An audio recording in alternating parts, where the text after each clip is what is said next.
যেদিন বাইতুল মুকাদ্দাসের চাবি নিতে যান আমিরুল মুমিনিন ওমর রাদিয়াল্লাহু তাআলা আনহু, তো সেনাপতি সীমান্তে আসছিলেন স্বাগত জানানোর জন্য শামের সীমান্তে। তো উনি যখন ঢুকতেছিলেন তো ওনার বগল তলে জুতা ছিল, এক হাতে কাপড়টা, যেই হাতে যেই বগল তলে জুতা ছিল ওই হাতে কাপড়টা উঁচা করা ছিল, কেননা আগের দিন রাত্রে বৃষ্টি ছিল, মাটিটা সব কাদা কাদা ছিল। তো উনি কাপড়টাকে বাঁচানোর জন্য এক হাতে উঁচা করছেন, আরেক হাতের উটের রশি টানতেছিলেন। সেনাপতি সীমান্তে এসে ওনাকে পরামর্শ দিতেছিলেন, স্বাগত জানানোর পরে বলতেছেন, আমিরুল মুমিনিন সায়াখরুজু আলাইকা শুরাফা ও শাম, আমার পিছে কিন্তু শামের সম্ভ্রান্ত ব্যক্তিরা আসতেছে। কেননা আমাদের দেশেও কিছু জায়গা আছে যেখানে সম্ভ্রান্ত ব্যক্তিরাই থাকে আর অন্য কেউ থাকে না, যেমন গুলশান, যেমন বনানী, যেমন ধানমন্ডি, যেমন বারিদারা, যেমন মিন্টু রোড, ঠিক না? আবার সারা দুনিয়ার ভিতরেও কিছু জায়গা আছে যেখানে সারা দুনিয়ার সম্ভ্রান্ত লোকেরা বাড়ি বানায়, আছে না? হ্যাঁ, ইংল্যান্ডে আছে, কানাডায় আছে, আমেরিকাতে আছে, অস্ট্রেলিয়ায় আছে, ঠিক না? না নাই? তো সারা দুনিয়ার সামের সম্ভ্রান্তরা তখন সামে থাকতেন। তো বলছে সম্ভ্রান্ত লোকগুলো আসতেছে, আপনাকে এই পোশাকে দেখলে কেউ লাইক করবে না, পছন্দ করবে না। বলছে কি করব? আমি একটা সম্ভ্রান্ত লোকের পোশাক নিয়ে আসছি, খোলেন, এটা পড়েন। উনি একটা চিৎকার দিয়া বলছে, আগাইয়ার তা বিয়মিন ওয়াহিদ, একদিনে তুমি চেঞ্জ। কদ আ'আসানাল্লাহু বিল ইসলাম, আল্লাহ তো সারা দুনিয়ায় আমাদেরকে ইজ্জত দিয়েছেন ইসলাম দ্বারা। ফালা উবালি মাকালাতান নাস, তো যেটা বুঝাইতেছিলাম যে অর্ধ জাহানের 4 মহাদেশের রাজার গায়ে ছিল ছিঁড়া ফাড়া কাপড়, মানি আমি, পেটে ভাত ছিল না এটাও মানি, পায়ে জুতা ছিল না এটাও মানি, মাসের পর মার চুলা জ্বলত না এটাও সত্য। কিন্তু পেরেশান তো ছিলেন না, নির্যাতিত তো ছিলেন না, নিষ্পেষিত তো ছিলেন না। এই জমানাটা, এই সময়টা তো একদিনের না, শত শত বছর। আর যেটা আজকে আমি প্রশ্ন হিসাবে দাঁড় করাইলাম, এটাও শত শত বছর আমরা পেরেশান। অথচ দুনিয়ার 70% সম্পদ মুসলমানের কাছে। বিশ্বাস হয় না? না, মনে হয় না। আমেরিকার দিকে দেখলে কোত্থেকে মনে হবে, কানাডার দিকে দেখলে কোত্থেকে মনে হবে। সবাই বলবে না সম্পদ ওদের কাছে না, দুনিয়ার একটা জিনিস আছে লিকুইড সোনা, তরল সোনা, লিকুইড গোল্ড, ওটা মুসলমানদের কাছে 70%। তেল মুসলমানদের পায়ের নিচে 70%। দুনিয়ার 70% গ্যাস মুসলমানদের কাছে। দুনিয়ার সবচেয়ে বড় টাকা মুসলমানদের কাছে, এর চেয়ে বড় টাকা কারো কাছে নাই। কুয়েতের টাকা দুনিয়ার সবচেয়ে বড় টাকা। একটা মারলে $5 পরে $5, একের বিনিময়ে $5। তারপরও কেন আমরা পেরেশান আর নির্যাতিত? একটু চিন্তা করেন, যে উম্মত আল্লাহর এত প্রিয় আজকে কেন নির্যাতিত, কেন নিষ্পেষিত, কেন পেরেশান? সবাই পাগলের মতো ফিরতে থাকে। কনকনে শীত আসে না এখনো, হয়তো আসতে পারে, আবার নাও আসতে পারে। কনকনে শীত, ল্যাপের ভিতরে ঘুমানো যে সকালবেলা মজা, এটা মনে হয় কোটি টাকা দিয়েও কিনা আনা যায় না কোথার থেকে।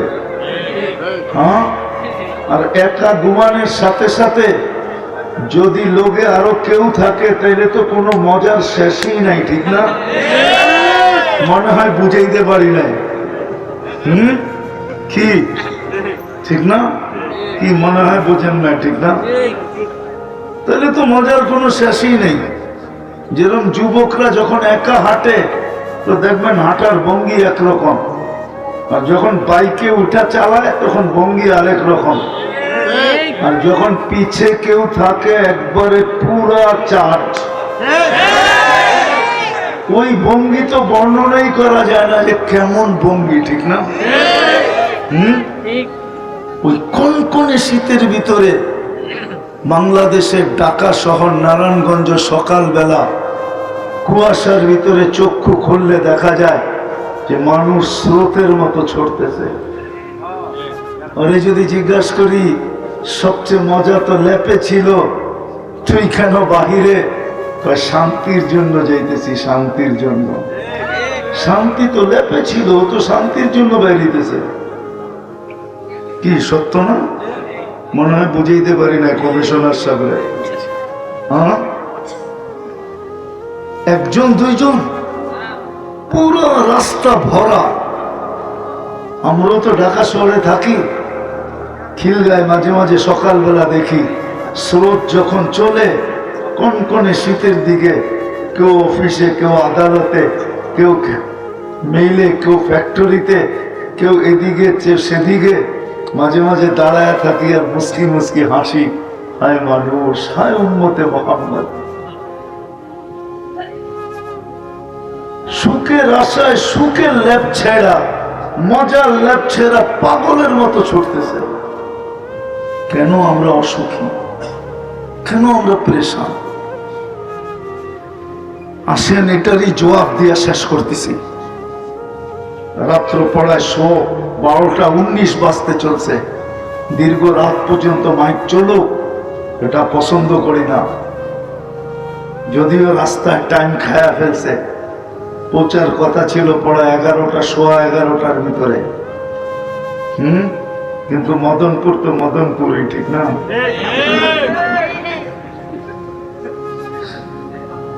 জামে পড়লে খবর পাওয়া যায় না যে সকালে বাসায় পৌঁছবো কিনা, না পরের দিন সকাল হবে। এই জন্য লম্বা করতে চাইতেছি না, কেননা ফজরের নামাজ এরকম কুঠি ওয়াজের চেয়ে গুরুত্ব রাখে। কুঠি কেন, এর চেয়ে বেশি ওয়াজও যদি এক পাল্লায় দেওয়া হয় আর ফজর নামাজ আরেক পাল্লায়, তো ফজরেরটা ভারী হবে।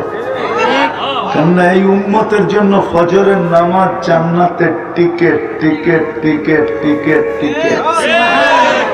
এই জন্য আল্লাহ এটার নামই ভিন্ন দিয়েছেন, কুরআন আল ফাজরি কানা মাশহুদা। ফজরের নামাজ মুসল্লি সর্বক্ষেত্রে বডিগার্ড হিসাবে সঙ্গে সঙ্গে থাকবে। শুধু বডিগার্ড না, সর্বক্ষেত্রে ফজরের নামাজ আগে যাবে আর মুসল্লিকে বলবে তুমি চুপ থাকো, আমি সবকিছু আমি বুঝা নিব, সবকিছু আমি এটাকে প্রতিরোধ করব, সবকিছুর সামনে আমি দাঁড়াবো, তুমি চুপ। ওই ফজরের নামাজ ছুটে যাক, দীর্ঘ রাত পর্যন্ত ওয়াজ হয়ে যায়, এটা আমি পছন্দ করি না। তো যেটা বুঝাইতেছিলাম, প্রশ্ন হোক আর কথা বলার ভঙ্গি হোক, যে যেই উম্মত আল্লাহর কাছে এত প্রিয়, এত ভালোবাসার পাত্র। আপনি আরেকটা দেখেন না, 60-70 বছর পাবো বটে, কিন্তু 70 বছরের হিসাব তো আল্লাহ আমাদের কাছে নিবেন না। প্রথম 15 বছরের তো হিসাব নিবেনই না, যতক্ষণ পর্যন্ত প্রাপ্ত বয়স্ক না হয়, ওটার কোনো হিসাব কিতাব নাই। তারপরে যতক্ষণ ঘুমে কাটবে, ওটারও হিসাব কিতাব নেই। ভালো যদি না বাসতেন তাহলে এটা কোনোদিন করতেন না, কেননা নিয়ম এটাই, ভালোবাসার পাত্রকে বেশি খাটানো হয় না। ভালোবাসার পাত্রকে আল্লাহ বেশি খাটান না, এই উম্মতকে আল্লাহ বেশি খাটাইতে চান না। এরকম শত দেখানো যায় যে আল্লাহ আমাদেরকে কতটুকু ভালোবাসে। নামাজেরটা দিয়ে দেখায় দেই, কোন উম্মতকে আল্লাহ টাকার দায়িত্ব নেন নাই, কিন্তু আমাদের নবীজির দিদের ব্যথা দেখা আল্লাহ বলছেন, নবীজি নিয়ে যান নামাজ, পরিশ্রম কমায় দিলাম বটে, কিন্তু সওয়াব কমাবো না, আপনার উম্মতের জন্য সওয়াব 50-50ই থাকবে। বরং যদি আমি 50 বলি এটাও ভুল হবে। বলছে আরো বাড়ায়া দিব। বলছে কতটুক বাড়াবেন? জামাতের সাথে পড়লে 27 গুণ বাড়ায়া দিব, মানে এক ওয়াক্ত পড়বে 270 ওয়াক্তের সওয়াব পাবে। ভালোবাসা না হইলে এত বাড়াইলেন কেন? আরেকটা দেখাই, ভালোবাসা যদি না হইতো তাহলে নিজে দায়িত্ব নিলেন কেন? আপনার উম্মত যেখানেই থাকুক না কেন, জোহরের সময় আমি ডাইকা ডাইকা পড়ায় নিব, আসরের সময় ডাইকা ডাইকা পড়ায় নিব, মাগরিবের সময় ডাইকা ডাইকা পড়ায় নিব, এশারের সময় ডাইকা ডাইকা পড়ায় নিব, ফজরের সময় ডাইকা ডাইকা পড়ায় নিব। আরেকটা যদি দেখি, আরো ভালোবাসা উচ্ছালা পড়বে, মুসাল্লি ইউনাজি রব্বা, আল্লাহ যেন নামাজের জন্য ডাকে না, আল্লাহ যেন বলতে চায় সারা রাত্র ঘুমাইলি, সকাল হয়ে গেল, তোর সাথে তো আমার কথা হইল না, একটু উঠা আয় না, ফজরের সময় দুইজনে একটু কথা বলি না। আবার জোহরের সময় বলে সেই ফজরের সময় কথা হইল, এখন তো দুপুর হয়ে গেল, চল না দুইজনে মিললে একটু কথা বলি না। আবার যখন বিকাল হয়, সেই দুপুরে না কথা হইল, এখন তো বিকাল হয়ে গেল, চল না দুইজনে মিললে একটু কথা বলি না। আবার যখন মাগরিব হয়, সেই বিকালে কথা হয়েছে, এখন তো রাত্র হয়ে গেল, চল না দুইজনে মিললে একটু কথা বলি না। বলবেন এশা? আল্লাহ তো এশারটা এইভাবে বুঝায় যে একটু পরে তুই ঘুমায় যাবি, সকালে উঠবি কি উঠবি না তুই জানিস না, চল না শেষমেশ দুইজনে একটু কথা কয়ে ঘুমাই না। এই জন্য মনে হয় এশারের সময় ডাকে, যে কোনো উম্মতকে আল্লাহ মাফ করার জন্য ডাকেন নাই, কিন্তু সারা দিন আল্লাহ হাত প্রসারিত করে রাখেন, ইয়াবসুতু ইয়াদাহু নাহারান, যেন আমরা সারা দিন যেই কোনো মুহূর্তে আল্লাহর দিকে হাত বাড়াই, তওবার হাত উঠাই, আর আল্লাহ আমাদেরকে মাফ করেন। এই জন্য হাত প্রসারিত করে রাখেন, লিয়াতুবা মাসি আল-লাইল, রাত্রের নাফরমান যেন দিনে তওবা করে নেয়, সন্ধি করে নেয়। আবার রাত্রেও একটা সময় পর্যন্ত হাত প্রসারিত করেন, 3 ভাগের 1 ভাগ পর্যন্ত। ওটা পড়ায় 10টার সময় অতিবাহিত হয়ে গেছে, এখন বাজে পড়ায় 12টা 8, 3 ঘন্টা 3 ভাগের 1 ভাগ পর্যন্ত প্রসারিত থাকে। তারপরে প্রথম আকাশে চলে আসা এই উম্মতকে মাফ করার জন্য ডাকতে থাকেন। কত প্রিয় হইলে ডাকেন বলে, কোন উম্মতকে তো এইভাবে ডাকলেন না। কিন্তু আসল কথায় আসি, যে উম্মত আল্লাহর কাছে এত প্রিয়, আজকে ওই উম্মত সারা দুনিয়ায় এত পেরেশান কেন? আজকে সারা দুনিয়ায় আমরা পেরেশান, এই উম্মতের সে পেরেশান কেউ নাই। যাকে জিজ্ঞাসা করবেন সেই বলবে টেনশন, পেরেশান আমরা। একজন লোক পাবেন না যে এই কথা বলবে যে আমার কোনো পেরেশানি নেই, সবাই বলে আমি পেরেশান। ভরা যৌবনে যুবক, ওরে জিজ্ঞাসা করলো আমি টেনশনে আছি। টাকার পাহাড়, ওরে জিজ্ঞাসা করলো আমি পেনশনে আছি। প্রত্যেক ব্যক্তিকে আপনি জিজ্ঞাসা করেন, কেউ এই কথা বলবে না যে আমি টেনশন ফ্রি, আমি পেরেশান না। কেন আমরা পেরেশান? শুধু পেরেশান যদি নিজের ঘরে হইতাম তাইলেও মনকে বুঝাইতে পারতাম। আমাদের মতো তো নির্যাতিত মনে হয় দুনিয়ায় বর্তমানে কেউ নাই। সারা দুনিয়ায় মুসলমান সবচেয়ে বেশি নির্যাতিত, নিষ্পেষিত, অবহেলিত, দীক্ষিত, ঘৃণিত, বঞ্চিত। কারণটা কি কারণে আমরা এত পেরেশান? অথচ আল্লাহর প্রিয় পাত্র। উম্মতে মুহাম্মদের চেয়ে আল্লাহর কাছে প্রিয় কে আছে? যদি থাকতো তাহলে আল্লাহ কেন বলতেন কুনতুম খায়রা উম্মাহ? কাউকে তো বলেন নাই। ১৬ লক্ষ নবীর উম্মত তো আছেন, ৩১২ জন রসুলের উম্মত তো আছে, খলিলের উম্মত আছে, কালিমুল্লাহর উম্মত তো আছে, রুহুল্লাহর উম্মত তো আছে, সফিউল্লাহর উম্মত তো আছে, আদম সফিউল্লাহর উম্মত তো আছে, ইব্রাহিম খলিলুল্লাহর উম্মত তো আছে, ঈসা রুহুল্লাহর উম্মত তো আছে, মুসা কালিমুল্লাহর উম্মত তো আছে, ইব্রাহিম খলিলুল্লাহর উম্মত তো আছে। কিন্তু কাউকে তো খায়রে উম্মত বললেন না। খায়রে উম্মতের মালাটা তো আমাদের গলায়, মুকুটটা তো আমাদের মাথায়। এত প্রিয় হওয়া সত্ত্বেও আমরা পরেশান কেন? কিন্তু যদি অতীত দেখি তো এত পরেশান তো কেউ ছিল না। হ্যাঁ, ঘরে বাত ছিল না বটে, গায়ে কাপড় ছিল না ঠিক, পায়ে জুতা ছিল না। চলেন, বুঝবেন কি বুঝবেন না জানি না, কাপড় তো ছিল না গায়ে। কতটুকু ভালোবাসা হলে এরকম হতে পারে? আজকে ওই উম্মত নির্যাতিত কেন? কেন ওই উম্মত পেরেশান? মুসলমানের মতো তো পাগলের মতো কেউ ছুটাছুটি করে না। দেখবেন ছুটাছুটি, আমাদের কাছেই তো 10 লাখ আছে, সব তো মুসলমানই, ঠিক না? কি রোহিঙ্গা মুসলমান না? হ্যাঁ না, মুসলমান না? 10 লাখ তো আমাদের কাছেই ছুটে আসছে, ঠিক না? বাকি দুনিয়া দেখেন না, 12 লাখ আমাদের কাছেই তো ছুটে আসছে, ঠিক না? এত ছুটাছুটি কেন? এত পেরেশান কেন? শুধু কারণ একটাই, আর কিচ্ছু না। আজকে আমরা উম্মত হইয়া নবীজির ইজ্জত রাখি না, রাজ রাখি না। নবীজির ইজ্জত যদি রাখতাম তাহলে এই সমাজের যুবক কোনদিন নেট দেখা চুল কাটত না।